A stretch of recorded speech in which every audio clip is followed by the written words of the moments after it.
Actually asked NFL linebackers if that was true. Do you actually lose sight of some of the smaller running backs? And all of them confirmed that that can be a problem. Think of it this way. Two of the top running backs in NFL history, Emmitt Smith, Barry Sanders, both 5'10".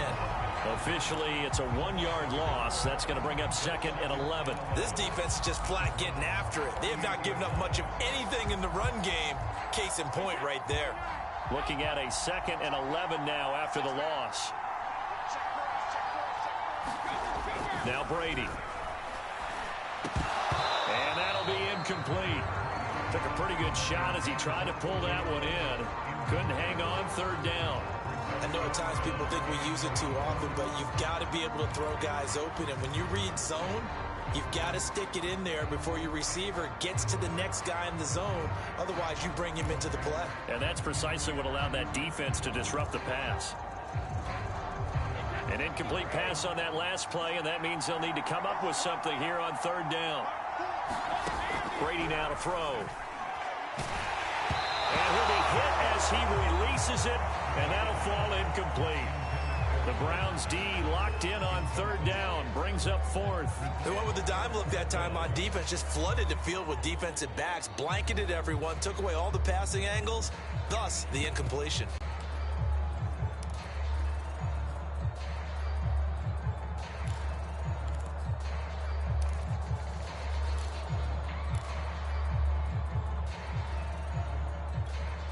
Brady not coming to the sideline. They're going to go for it here on 4th. Brady to throw for it on 4th down. Into a double team, and it's intercepted. Picked up by Jeremiah Owusu-Koramoah. Boy, he had to fit that into a pretty tight window over the middle. And, Charles, I think they were in zone defensively, weren't they? They certainly were. Nice read on your part. And sometimes the quarterback isn't fooled between zone and man. Sometimes just fooled by the type of zone that he sees. Because oftentimes, those linebackers will vacate and run downfield with receivers. In this case, he played a pure zone and was in the wrong spot for the QB. Absolutely love the run right there. This guy's known for his quickness, but also for his speed. He's able to get to the second level almost before you blink if you give him any type of blocking. Always talk about slot receivers, and they're usually known as quicker than fast. In this case, we've got a guy who's quick and fast, and he used it to great advantage. But one of the ways that quarterbacks keep all the receivers alive in a play, never lock in on any one guy. Make sure you keep your eyes moving, scan the field. And here he finds the open guy for a nice pickup. And he's going to get this inside the 30. And they really needed to get something going, didn't they? They had punted on the last 2 possessions. The running game starting to come to the front for them, providing a nice pickup there to keep this drive going. Mayfield off the play fake. Got a man, that's Rashard Higgins. And he'll be brought down on what's going to turn out to be the final play of this 3rd quarter.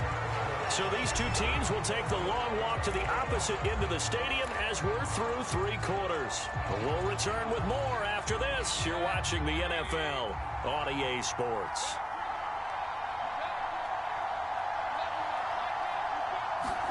From the red zone now, Mayfield. And he is caught at the 7-yard line. Yeah, the Browns are looking at 1st and goal as he's tackled all the way down at the 2-yard line. A field goal could get him the lead, but it might not be enough here as they come up on 1st and goal. They'll try and run it in with Janovich, the fullback. And he takes this one in for a Brown score. Andy Janovich taking it in from 2 yards out. And they are able to break the tie and move out in front here in this 4th quarter. Extra point by McLaughlin is up and good. And it's now a 7-0 game.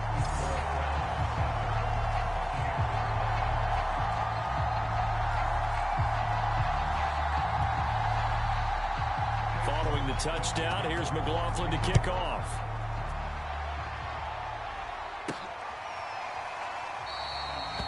And this will be a touchback, so they'll bring it out to the 25.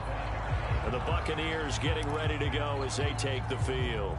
And we've seen drive after drive come up empty for them, and they've yet to dent the scoreboard, yet still right in the middle of a one-score game. So this is where you absolutely have to forget everything that's happened in your previous drives. They don't matter right now. You just mentioned it. One-score game. This drive here can erase all of what happened previously. They'll start out on the ground. It's Leonard Fournette. And he can only manage to get a couple. 2nd and 8 coming up. Certainly a nice job there by the defense rallying to the football and getting him on the ground. But I think the play gets made by the defensive front. Because if they can't get upfield, their job is to go ahead and get low, almost get into a ball sometimes, stack things up, and make it difficult for the runner to find a hole. The last run got a couple. Here's 2nd and 8. To throw is Brady. That's complete to his receiver, Godwin. Didn't they tell us in our meetings that they needed to account for him on each and every play? You think a guy of his caliber? So how does a guy like him get that wide open? That usually means there's a tire breakdown on what the coverage was. Everyone thought they were doing something, and they were supposed to be doing something else. But bottom line is, no matter what, you have to know where he is and cover him on every play. Throwing on first down is Brady. Looking for Godwin again, and he's got him once more. 5 yards on the catch there, brings up 2nd down. One thing I think that's safe to say defensively, the tackling's been really good. And because of that, it's been very, very hard for them to move the ball because you're not getting the benefits of run after catch. You're tackling them almost on the spot. That means you have to run extra plays, harder to move it.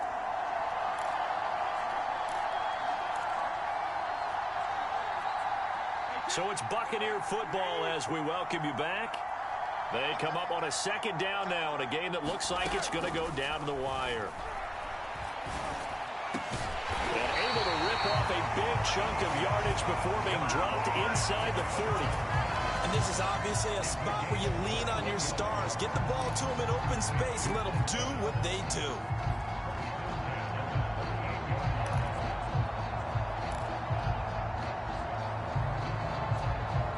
The drive continues as they search for a tying touchdown. Here's 1st and 10. Now Brady. And he can't get a throw off. He's taken down. What a huge play at this point in the game. Myles Garrett in there to drop him as that clock continues to run. Now how about that? Rattled by a big play on the previous snap, they bounce back, and that's exactly what they needed defensively, getting a big play of their own.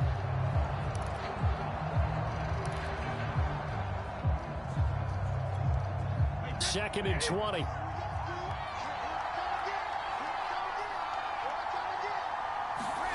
Back to throw, Brady.